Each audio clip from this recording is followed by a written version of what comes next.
Hey guys, welcome back to the channel. Today is a new day and a brand new sketchbook, which is also the first painting of the Aesthetic Sketchbook series part 2.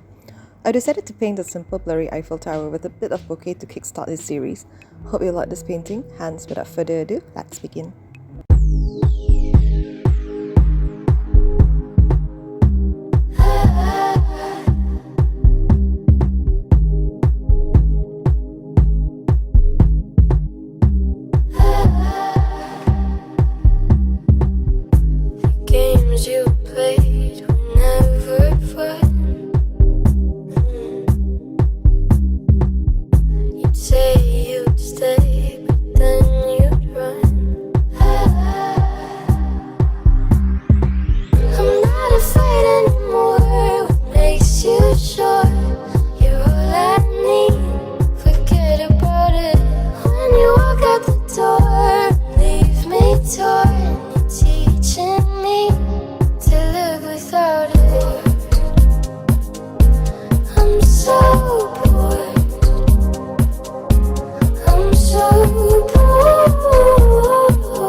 Staring at those ocean eyes, burning cities and napalm skies, 15 flares inside those ocean eyes, your ocean eyes. No fire,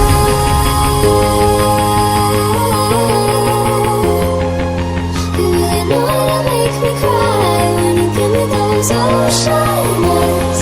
I'm scared.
those ocean